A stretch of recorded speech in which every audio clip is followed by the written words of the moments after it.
Hello Space Cats and welcome back to the studio, and it's a complete mess. Honestly, I haven't been in here since last Friday and today is Thursday.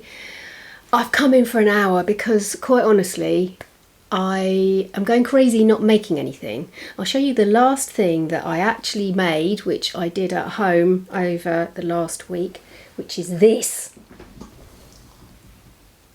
Here's a cute little mouse on a little mousy bed with a basket I made in the shape of a heart, and he's going to sleep. Oh, cuter than cute. I had a lot of fun making that, but since then my poor old husband has been admitted into hospital, so I've been keeping them busy by going up and down every day and having to really stay with him because his case is quite complicated and he needs some advocacy, shall we say. So I've been going into the hospital, talking to the doctors, being there if he needs staff, being there to talk to the nurses about things that he can and can't have, and it's been quite chaotic.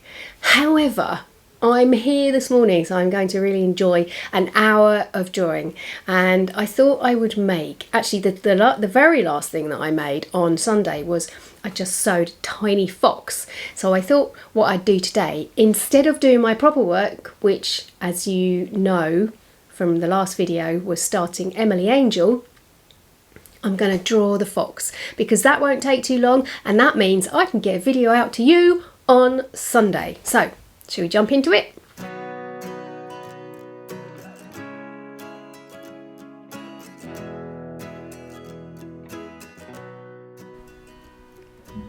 In the quiet part of the forest, where bluebells nod and the moss grows thick as pillows, there lived a mother fox and her cub.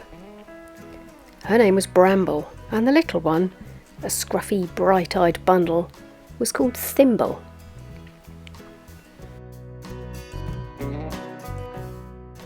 They lived in a den tucked beneath the roots of an old sycamore, where the light always looked a little golden, no matter the time of day.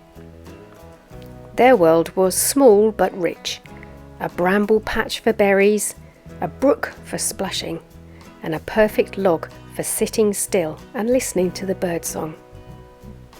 One morning, when the dew still clung like lace to the leaves, Thimble found something curious near the entrance of the den.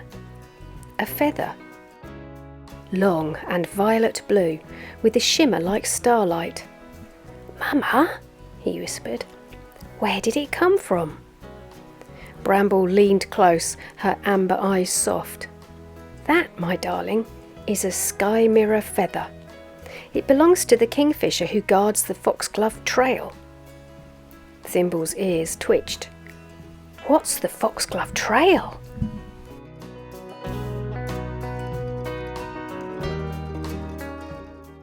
"A very old path," Bramble said, "only seen by those who look with wondering eyes. It appears when someone is ready for a journey. Not far in miles, but far in curiosity."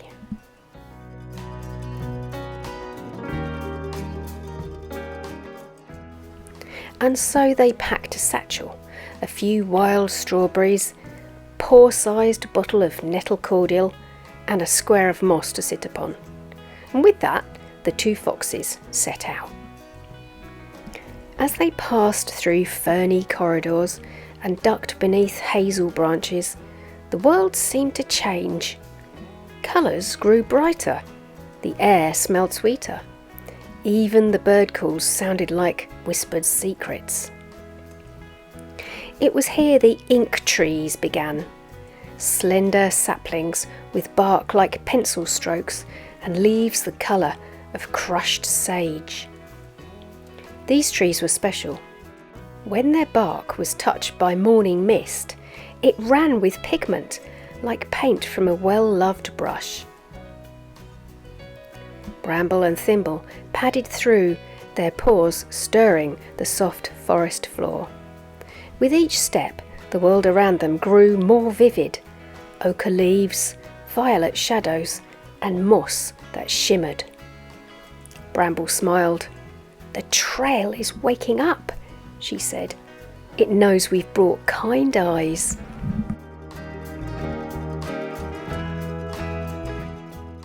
Further along, they reached a clearing filled with foxgloves, tall, dreamy bells in purples and pinks, nodding in the breeze.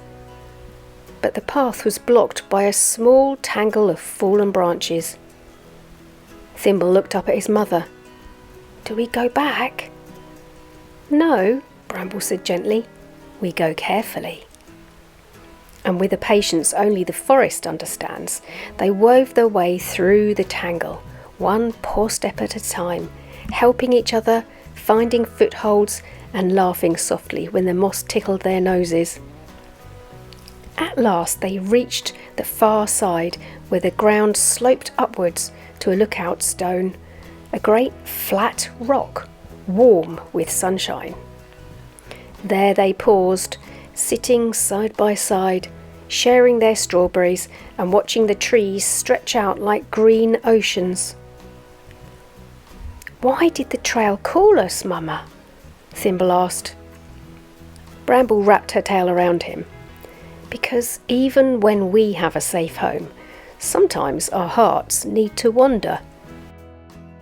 The trail teaches us to see, not just with our eyes, but with our kindness.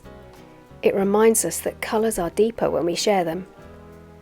That adventures don't always need loudness.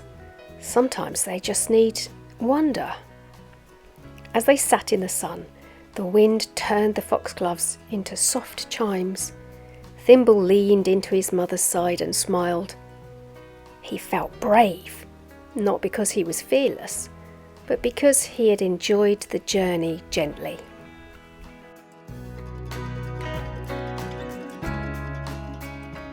Back in the studio, the colours begin to bloom beneath my brush. The orange fur, the black eyes, the forest of mossy green underneath their feet. Each line tells a journey. Each wash of Inktense colour is a memory. The story of a mother and her cub, of small pause and big questions, of soft courage and the magic of slow adventures.